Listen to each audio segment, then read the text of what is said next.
నమస్తే, welcome to NXTG news. ముందుగా NXTG channel ప్రేక్షకులకి క్రిస్మస్ శుభాకాంక్షలు. ఈనాటి వార్తా విశేషాలు. ప్రేమ ఆప్యాయతల్ని అందరికీ పంచే కరుణామయుడైన యేసుక్రీస్తు ఇలపై ఉదయించిన వేళ ప్రేమను పంచుతూ శాంతిని పెంచుతూ ప్రపంచానికి కరుణామయుడిగా భూమిపై తరించిన తరుణం. విశ్వాసుల హృదయాలు పూర్తి భక్తి భావంతో నిండి సర్వలోకాలకు మహోదయమైన రోజే క్రిస్మస్. క్రైస్తవులు అత్యంత భక్తి శ్రద్ధలతో జరుపుకునే క్రిస్మస్ వేడుకలు మంగళవారం అర్ధరాత్రి నుంచి ప్రారంభమయ్యాయి. క్రీస్తు చూపిన సన్మార్గంలో అందరం నడుద్దాం అంటూ ప్రత్యేక బోధనలు, బిషప్పులు, ఫాదరులు, పాస్టర్లు దైవ సందేశం వినిపిస్తూ ఉంటే, ప్రపంచ శాంతికి చిహ్నంగా ప్రార్థన గీతాలు మరొకవైపు ఆలపిస్తూ ఉంటే, యేసు నామస్మరణతో క్రైస్తవ ప్రార్థన మందిరాలన్నీ కూడా మారుమ్రోగాయి. మిరుమిట్లు గొలిపే విద్యుత్ దీపాలంకరణలు, సర్వాంగ సుందరంగా ముస్తాబైన ట్రీలు, కాంతులీనుతున్న స్టార్లతో దైవ మందిరాలన్నీ కూడా పూర్తి ఆధ్యాత్మిక శోభను సంతరించుకున్నాయి. ప్రార్థనా మందిరాల్లో కరుణామయుడిని పూజించేందుకు ప్రతి ఒక్కరూ చర్చిల వైపు అడుగులు వేశారు. యేసు జననం సర్వలోకానికి మహోదయం, ప్రపంచ శాంతికి చిహ్నం అంటూ ప్రార్థనలు చేస్తూ గీతాలని ఆలపిస్తున్నారు. సందేశాన్ని ఫాదర్లు, బిషప్లు చర్చిలో వినిపిస్తూ ఉన్నారు. యేసు త్యాగాలను స్మరించుకుంటూ ఆయన ఇచ్చిన సందేశాన్ని గుర్తు చేసుకుంటూ బైబుల్ను చేతబూని గొంతు నిండా భక్తిని నింపుకొని గుండె నిండా ఆయనను ఆరాధన చేయటం ప్రతి ఒక్క చర్చిలో స్పష్టంగా కనిపించింది. దయామూర్తిని ఆరాధించేందుకు క్రైస్తవులంతా ఉత్సాహం చూపారు. హ్యాపీ క్రిస్మస్, మెరీ క్రిస్మస్ అంటూ పరస్పర అభినందనలు తెలుపుకుంటూ ఎక్కడికక్కడ సంతోషంగా గడిపారు.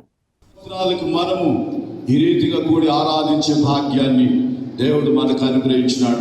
దేవునికి ఘనత, మహిమ, ప్రభావములు సమర్పించుకుంటూ ఈ ప్రత్యేకమైన ప్రశస్తమైన ఆరాధన, క్రిస్మస్ ఆరాధన మనం ప్రారంభించుకుందాం. తలలు వంచుకునేట్టుగా ప్రార్థించుదాము.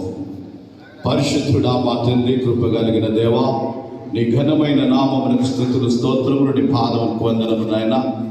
ఈ ప్రత్యేకమైన శత జయంతి ఉత్సవాలు, ఈ పరిశుద్ధ మహాదేవాలయం యొక్క 100 సంవత్సరాల ఈ సెంటినరీ సెలబ్రేషన్స్ యొక్క ఈ ప్రత్యేక క్రిస్మస్ ఆరాధనలో నీకే మహిమ, ఘనత, ప్రభావం సమర్పిస్తూ చేరవచ్చిన సంఘమును, భక్తులందరినీ మీరు దీవించండి.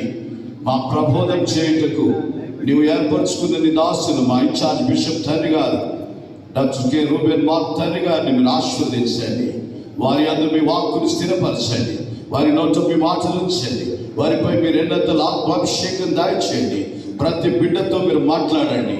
ప్రభువా, ఇక్కడికి వచ్చిన భక్తులందరూ నాటి గొర్రెల కాపరుల వలె, నాటి జ్ఞానుల వలె ఈ దర్శన భాగ్యంతో నింపబడి, రక్షణ ఆనందంతో నింపబడి, ఆధ్యానంద భరితులై సమాధాన సంతోషములతో ప్రభువా, క్రీస్తు మా రక్షకుడు, నా రక్షకుడు, లోకరక్షకుడని ఈ దివ్యమైన మహాదేవాలయం 1924వ సంవత్సరం డిసెంబర్ 25 నాడు క్రిస్మస్ దినమున ప్రతిష్ఠింపబడింది. ఈ సంవత్సరము డిసెంబర్ 25, 2024 100 సంవత్సరాల సంబరాలు జరుపుకుంటున్నా. ఏపీ మాజీ సీఎం వైసీపీ అధినేత వైఎస్ జగన్మోహన్ రెడ్డి 4 రోజులు కడప జిల్లా పర్యటనలో భాగంగా ఇవాళ పులివెందుల CSI చర్చిలో జరిగిన క్రిస్మస్ వేడుకల్లో తన తల్లి వైఎస్ విజయమ్మతో కలిసి పాల్గొన్నారు. ఈ సందర్భంగా ఆయన తల్లి చేపట్టుకొని కేక్ కట్ చేశారు. కుమారుణ్ణి దగ్గరికి తీసుకొని తల్లి విజయమ్మ ఆప్యాయంగా ముద్దు పెట్టారు.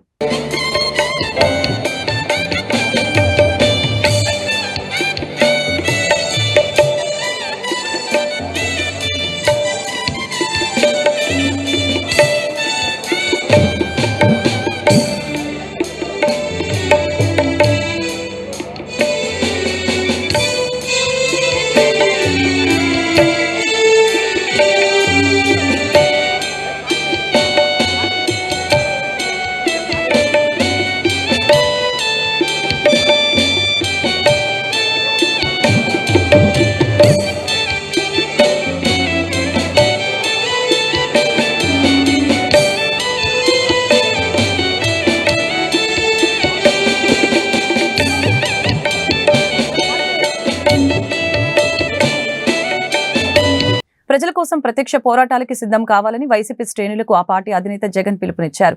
సంక్రాంతి తర్వాత తాను ప్రత్యక్షంగా ప్రజల్లోకి వెళ్తున్నానని, అన్ని జిల్లాల్లో పర్యటిస్తానని చెప్పారు. మనం ఇంత త్వరగా ప్రజల్లోకి వెళ్లవలసి వస్తుందని తాను అనుకోలేదని తెలిపారు.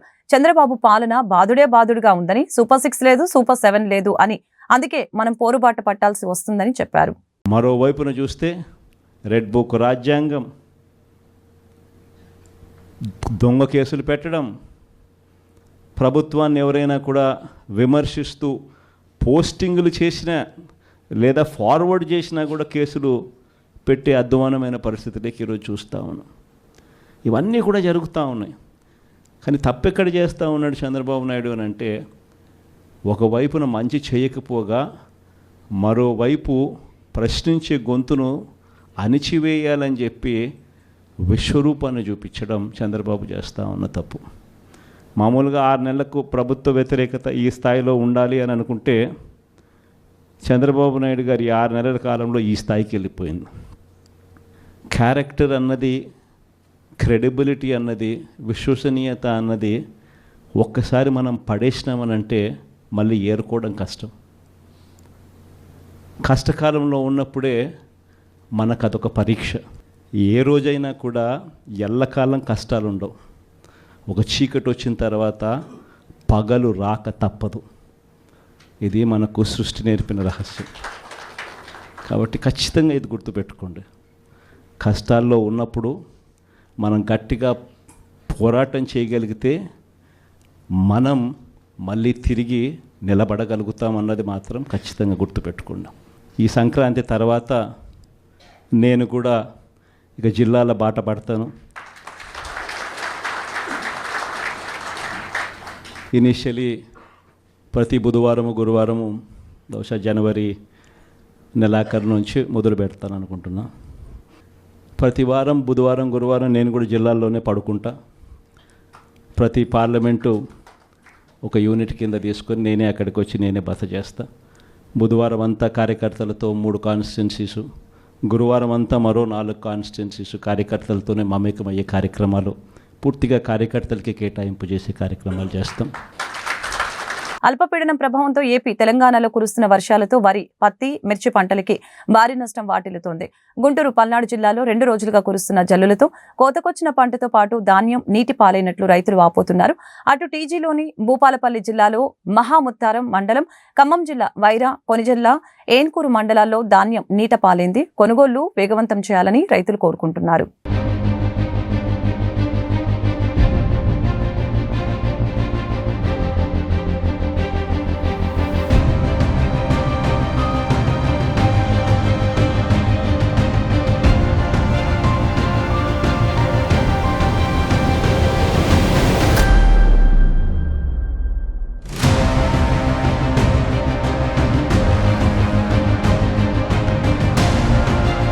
ఎన్డీఏ భేటీ తర్వాత బీజేపీ జాతీయ అధ్యక్షులు జేపీ నడ్డా, కేంద్ర హోంమంత్రి అమిత్ షాతో ముఖ్యమంత్రి చంద్రబాబు ప్రత్యేకంగా భేటీ అయ్యారు.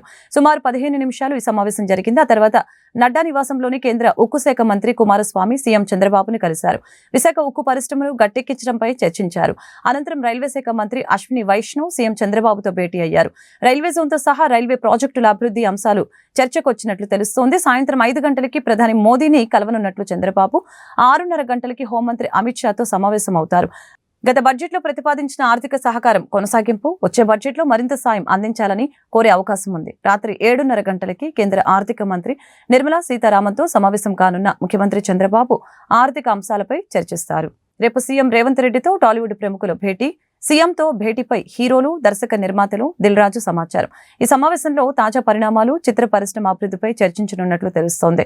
ఈరోజు అల్లు అరవింద్, మైత్రి మూవీ మేకర్స్ తో పాటు వెళ్లి కిమ్స్ ఆసుపత్రిలో శ్రీతేజ్ ను దిల్ రాజు పలకరించారు. అనంతరం ఆయన మాట్లాడుతూ ఇక అల్లు అర్జున్, సుకుమార్, మైత్రి మూవీ మేకర్స్ కలిసి రేవతి కుటుంబానికి 2 కోట్ల సాయం ప్రకటించిన విషయం తెలిసిందే. కోలుకుంటున్నాడు, వెంటిలేషన్ కూడా తీశారు అని తెలిసి నిన్న రాజు గారు కూడా చెప్పారు. అబ్బాయి తప్పనిసరిగా కోలుకొని మన అందరిలో తిరుగుతాడని విశ్వసిస్తున్నాం. ఇప్పుడు ప్రస్తుతం ఇక్కడికి రావడానికి కారణం ఏంటంటే, ఈ కుటుంబానికి 2 కోట్ల రూపాయలు మా తరపు నుంచి, అనగా అల్లు అర్జున్ తరపు నుంచి 1 కోటి రూపాయలు, నిర్మాతలు శ్రీ రవి గారు, నవీన్ గారు కలిపి ఒక 50 లక్షలు మైత్రి తరపున, ఇంకొక 50 లక్షలు సుకుమార్ గారు ఆయనే వచ్చి ఉండాలి, వారి అన్నయ్య గారు అబ్బాయి అశోక్ వచ్చున్నారు. సుకుమార్ గారు విదేశాల్లో ఉన్నారు, ఆయన రాలేకపోయారు. ఇదంతా కలిపి 2 కోట్ల రూపాయలు కుటుంబానికి అప్పజెప్పమని చెప్పి మన FDC చైర్మన్ రాజు గారిని రిక్వెస్ట్ చేస్తూ ఆ డబ్బుని వారికి రాజు గారికి అందజేసి వారి కుటుంబానికి అందజేయమని చెప్తున్నాను. కూడా బాబు చాలా రికవరీ ఫాస్ట్ గా ఉంది. వెంటిలేటర్ అండ్ ఆక్సిజన్ లేకుండా ఆల్మోస్ట్ మోర్ దెన్ 72 అవర్స్ నుంచి గ్రో అవుతూ ఉన్నాడు. సో ఆల్ మూమెంట్స్ అన్ని బాగున్నాయని ఈరోజే డాక్టర్స్ ఆల్రెడీ బులెటిన్లో కూడా ఇచ్చారు. అలాగే అరవింద్ గారు ఆ ఫ్యామిలీకి సంబంధించి అరవింద్ గారు అల్లు అర్జున్ తరపున, అలాగే Mythri movie makers and director Sukumar వాళ్ళందరూ ఫ్యామిలీకి 2 crores రూపీస్ ఇవ్వాలని వాళ్ళు డిసైడ్ చేసుకొని చెప్పడం జరిగింది. దీన్ని ఆ ఫ్యామిలీకి ప్రాపర్గా యూజ్ అయ్యేలాగా, ఎస్పెషల్లీ పిల్లలకి, బాబుకి, పాపకి అండ్ భాస్కర్ ఎవరైతే రేవతి గారు హస్బెండ్ భాస్కర్ ఉన్నారో అలా ఫ్యామిలీకి యూజ్ అయ్యేలాగా. సో డెఫినెట్గా వాళ్ళు అడిగారు, నేను లీడ్ తీసుకొని వాళ్ళ ఫ్యామిలీకి ఉపయోగపడేలాగా చేస్తాం. అలాగే ఇండస్ట్రీ నుంచి కూడా రేపు సీఎం గారు అపాయింట్మెంట్ అడిగాము. ఇండస్ట్రీకి సీఎం గారితో కూడా రేపు మీటింగ్ ప్లాన్ చేశాము. ఫర్దర్గా కూడా అన్ని హెల్దీగా ఉండేలాగా ఎలా వెళ్ళాలి అని దాని మీద రేపు మీటింగ్ ఉంటుంది. ఇండస్ట్రీ నుంచి ఎవరెవరు కలిసే అవకాశం? అందరికీ కమ్యూనికేట్ చేస్తున్నాం. అంటే ఈరోజు హాలిడే కదా, ఆల్రెడీ ఈరోజు మార్నింగే కన్ఫర్మేషన్ వచ్చింది సీఎం గారిది. సో అందరికి మార్నింగ్ నుంచే కమ్యూనికేట్ చేస్తున్నాం. హీరోస్, డైరెక్టర్స్, ప్రొడ్యూసర్స్ అందరు కలిసి మీట్ అవుతాం. FDC తరపున ఈ ఫిలిం డెవలప్మెంట్ కార్పొరేషన్ తరపున ఈ మీటింగ్ ఆర్గనైజ్ చేశాం. రేపు మార్నింగ్ 10 o'clock ఆ మీటింగ్. అందరు హైదరాబాద్ లో ఉన్న అందరినీ పిలుస్తున్నాం, అందరు వస్తారు. అది ఇప్పుడు సీఎం గారు ఆఫీస్ నుంచి సీఎం రాగానే చెప్తాం. అరవింద్ గారు కూడా వస్తారా? అందరూ వస్తారు. ఫిలిం ఇండస్ట్రీకి సంబంధించిన అందరినీ తీసుకురావాల్సిన బాధ్యత, అటు గవర్నమెంట్ తో కలిపిన బాధ్యత నాది. కాబట్టి నేను మార్నింగ్ సీఎం గారు అపాయింట్మెంట్ రాగానే అందరు కమ్యూనికేట్ చేసాం. రేపు మీటింగ్ ఉంటుంది. ఫిలిం పర్సన్ కాబట్టి నన్ను సీఎం రేవంత్ రెడ్డి గారు ఆ సీట్లో ఉండి ఇండస్ట్రీకి గవర్నమెంట్ మధ్యలో బ్రిడ్జిగా ఉండాలని అడిగారు. అదే చేస్తున్నాం. ఇంకా నేను కలవలేదమ్మా, కలవలేదు. అంటే వచ్చి నుంచి నేను దీంట్లోనే అంటే గవర్నమెంట్ తో ఇప్పుడు సీఎం గారు అపాయింట్మెంట్ తీసుకుని ఇండస్ట్రీని కలపడానికి చేస్తున్నాను. కలుస్తాను. అన్ని మీకు ఈవినింగ్ కల్లా అన్ని కలుస్తాను. క్రిస్మస్ వేడుకలకి ప్రధాని హాజరు. బిషప్లకు మోదీ ధన్యవాదాలు తెలిపారు. బిషప్స్ కాన్ఫరెన్స్ ఆఫ్ ఇండియా ప్రధాన కార్యాలయంలో జరిగిన క్రిస్మస్ వేడుకలకి ప్రధాని నరేంద్ర మోదీ హాజరయ్యారు. చర్చి ప్రజలతో కలిసి క్రిస్మస్ వేడుకల్ని జరుపుకోవటం తన అదృష్టంగా భావిస్తున్నట్లు నరేంద్ర మోదీ తెలియజేశారు. సందేశం, ప్రేమ, సోదర భావం అన్ని బలోపేతం చేసేందుకు కలిసికట్టుగా కృషి చేయాలని ప్రధాని కోరారు.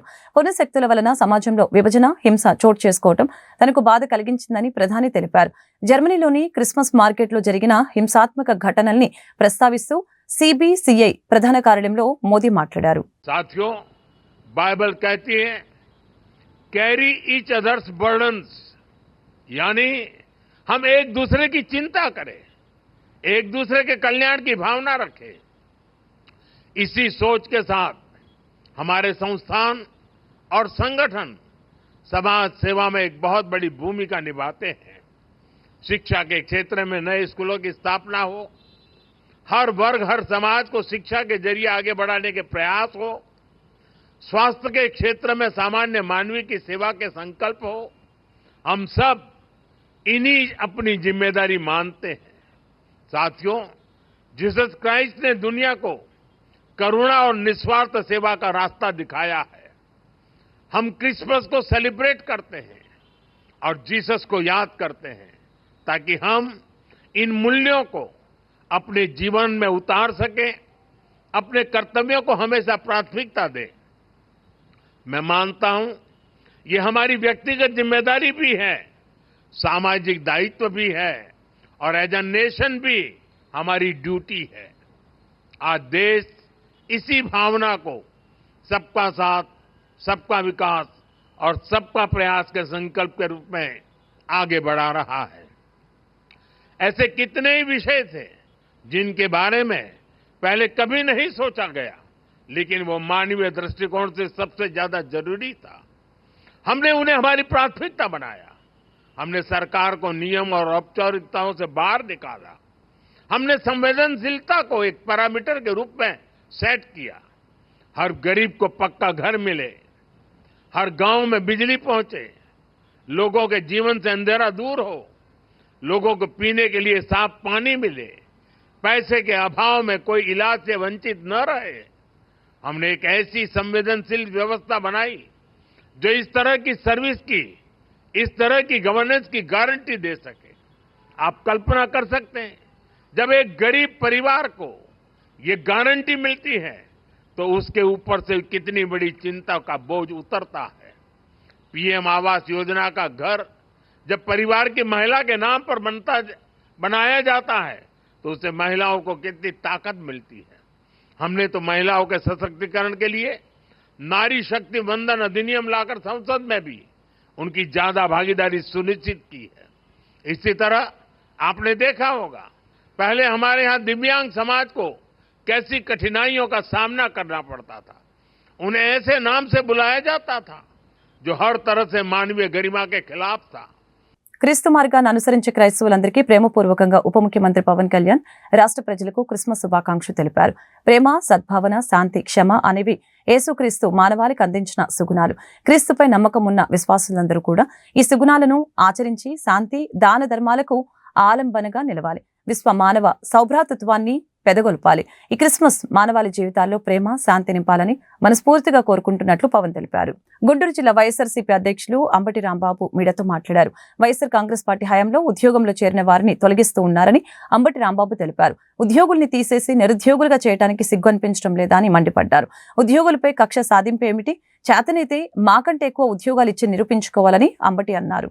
ఏదైనా ప్రభుత్వం మీద మా పార్టీ మీద కోపం ఉంటే, మా సమయంలో ఎవరైనా ఉద్యోగులు చేరితే వాళ్ళు మా పార్టీ వాళ్ళు కాదు, వాళ్ళు నిరుద్యోగులు. పాప వాళ్ళకి ఉద్యోగం కల్పించాం, వాళ్ళ మీద కక్ష తీర్చుకుంటారని నాకు అర్థం కాలేదు. అసలు ఏమైనా సిగ్గని అనిపించలేదా చంద్రబాబు నాయుడు గారికి? ఉన్న ఉద్యోగులను పీకేసి నిరుద్యోగులను చేసేటటువంటి ఒక దుర్మార్గమైనటువంటి పద్ధతిని కక్ష సాధింపుతో ఇవాళ నారా చంద్రబాబు నాయుడు గారి ప్రభుత్వం, కూటమి ప్రభుత్వం వ్యవహరించడం అనేది చాలా దుర్మార్గమైనటువంటి విషయం అని కూడా ఈ సందర్భంగా నేను మనవి చేస్తున్నాను. నేను సగర్వంగా చెప్తున్నా, వైఎస్ఆర్ కాంగ్రెస్ పార్టీ అధికారంలోకి వచ్చినప్పుడు 5 సంవత్సరాలు మేము పరిపాలన చేసినప్పుడు అద్భుతంగా నిరుద్యోగ సమస్యను కొంత మేరకైనా తగ్గించాలనేటువంటి దృక్పథంతో మేము అనేక మందికి ఉద్యోగాలు కల్పించినటువంటి పరిస్థితి మేము చూపించామని కూడా మనవి చేస్తున్నాం. సుమారుగా మా టైంలో 30 లక్షల మంది నిరుద్యోగులకు ఉద్యోగాలు కల్పించినటువంటి ఘనత జగన్మోహన్ రెడ్డి గారి ప్రభుత్వానికి దక్కుతుందని కూడా ఈ సందర్భంగా నేను మనవి చేస్తున్నాను. రాగానే అక్టోబర్ 2 మా ప్రభుత్వం అధికారంలోకి వచ్చి ప్రమాణ స్వీకారం చేయగానే అక్టోబర్ 2న జయంతి సందర్భంగా 1.34 లక్షల గ్రామ వార్డు సచివాలయాల్లో పర్మనెంట్ ఉద్యోగాలు ఇచ్చాం. 58,000 మంది ఆర్టీసీ ఉద్యోగులను రెగ్యులర్ చేశాం. ఎప్పుడు చేయనటువంటి విధానం. 58,000 మంది ఆర్టీసీ ఉద్యోగులు అలో లక్షణాన్ని వాళ్ళు లాసుల్లో వచ్చి బాధపడుతుంటే వాళ్ళందరినీ రెగ్యులేట్ చేసి గవర్నమెంట్లో కలుపుకున్నటువంటి ఘనత జగన్మోహన్ రెడ్డి గారికి దక్కుతుంది. అలాగే 2.60 లక్షల మంది వాలంటీర్లను, 2,60,000 మంది వాలంటీర్లను నియమించి ప్రతిదీ కూడా డోర్ డెలివరీ చేసే విధంగా మేము కల్పించడం జరిగిందని మనం చేస్తున్నాం. అవన్నీ కాకుండా 5 ఏళ్లలో ప్రభుత్వ రంగంలో వివిధ కేటగిరీల్లో మేము అనేకమైన ఉద్యోగాలు ఇచ్చాం. సుమారుగా 6,31,000 మందికి ఉద్యోగాలు ఇచ్చినటువంటి సందర్భం ఉందని మనవి చేస్తున్నాం. ఎంఎస్ఎంఈలు గ్రాంట్ చేశాం. వాటి ద్వారా సుమారుగా 3.94 లక్షల మంది ఉద్యోగాలు ఇవ్వడం జరిగింది. ఈ విధంగా అనేకమైనటువంటి లార్జ్ అండ్ మెగా ఇండస్ట్రీస్ సంబంధించి 1.02 ఉద్యోగుల్ని మేము నియమించేటువంటి కార్యక్రమాన్ని చేపట్టడం జరిగింది. ఈ విధంగా వైఎస్ఆర్ కాంగ్రెస్ పార్టీ అధికారంలో ఉన్నప్పుడు, మా పాలనలో ఉన్నప్పుడు ఉద్యోగాలను క్రియేట్ చేసి ఉపాధి కల్పించే కార్యక్రమంలో నిరుద్యోగ సమస్య తగ్గించేయడానికి తీవ్రంగా ప్రయత్నం చేసినటువంటి ప్రభుత్వం. దమ్ముంటే ఆ పని చేయండి. మీరు 30 లక్షలు ఇచ్చే ఉద్యోగాలు ఇచ్చారు, మేము 60 లక్షలు ఇస్తామని పోటీ పడాల్సింది పోయి ఉన్నోళ్ళని పీకేసే కార్యక్రమం, వాలంటీర్లు పీకేసే. భారత కమ్యూనిస్టు పార్టీ సిపిఐ 100వ వ్యవస్థాపక దినోత్సవం సందర్భంగా సిపిఐ శతవార్షికోత్సవ వాల్ పోస్టర్ని సిపిఐ నాయకులు ఆవిష్కరించారు. సిపిఐ జిల్లా కార్యదర్శి జంగాల అజయ్ కుమార్ మీడియాతో మాట్లాడారు. సిపిఐ ఆవిర్భవించి ఈ నెల 26వ తేదీతో 100వ సంవత్సరంలో అడుగు పెడుతుందని, దేశ స్వాతంత్ర ఉద్యమంలో సిపిఐ పార్టీ కీలక పాత్ర పోషించిందని, కుల పీడన, ఆర్థిక దోపిడీ లేని సమాజ నిర్మాణాలైన లక్ష్యంగా దున్నేవాడికి భూమి, ప్రకృతి సృష్టించిన సంపద అన్ని వర్గాలకు సమానంగా పంచాలని నిరంతరం పోరాడినారని తెలిపారు. ఎన్నో సమరశీల పోరాటాలకి ముందుండి నడిపిన చరిత్ర భారత కమ్యూనిస్టు పార్టీ సిపిఐకి దక్కుతుందని తెలిపారు. ఈ సందర్భంగా సిపిఐ పార్టీ శతవార్షికోత్సవాలని 2025 సంవత్సరం అంతటా కూడా వాడవాడలా నిర్వహించడం జరుగుతుందని ఈ సందర్భంగా తెలియజేశారు.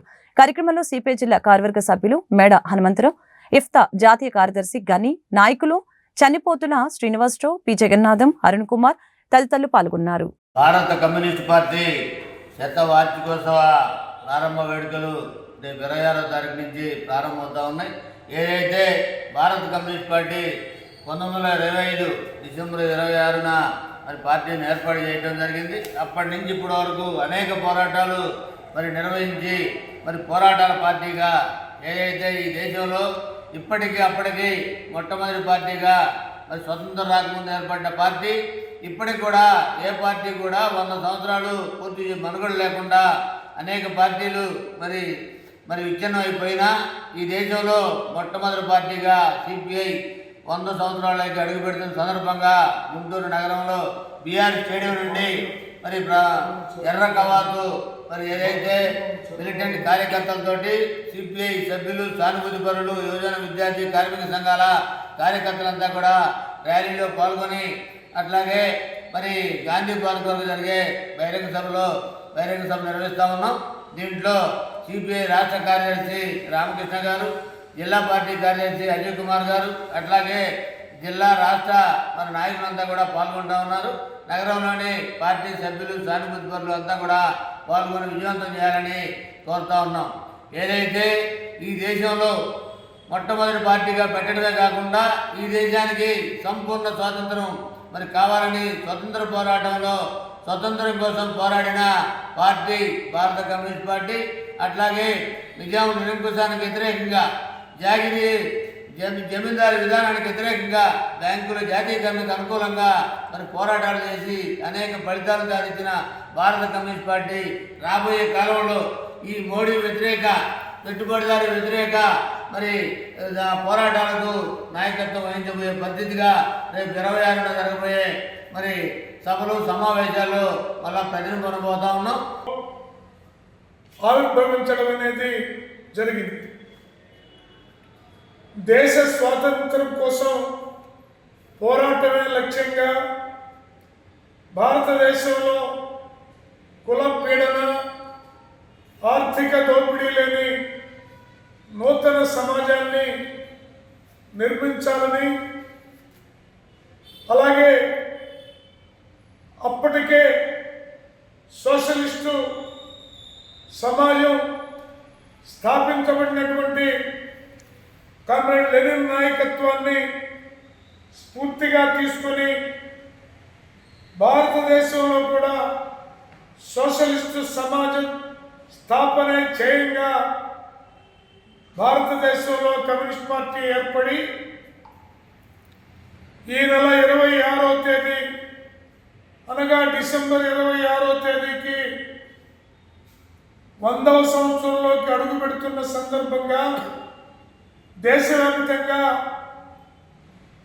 భారత కమ్యూనిస్ట్ పార్టీ పతాకాల్ని ఆవిష్కరించడం, తోరణాల్ని అలంకరించడం, పార్టీ ప్రాముఖ్యతని, భారత కమ్యూనిస్ట్ పార్టీ 100 ఏళ్ల ప్రస్థానంలో జరిగినటువంటి ఉజ్వల పోరాట ఘట్టాలని వివరిస్తూ సభలు, సమావేశాలు, ప్రదర్శనలు, పతాకావిష్కరణలు దేశవ్యాప్తంగా జరగబోతూ ఉన్నాయి. అందులో భాగంగా గుంటూరు జిల్లాలో ఉన్నటువంటి అన్ని నియోజకవర్గాల్లో ఈ నెల 26వ తేదీ నుండి 30వ తేదీ వరకు జరుగుతూ ఉన్నాయి. అలాగే అఖిల భారత స్థాయిలో డిసెంబర్ 26వ తేదీ నుంచి 2025 డిసెంబర్ 26 వరకు ఈ యొక్క ఈ వార్తలు ఇంతటితో సమాప్తం. మరొక బులెటిన్లో మళ్ళీ కలుద్దాం. నమస్కారం.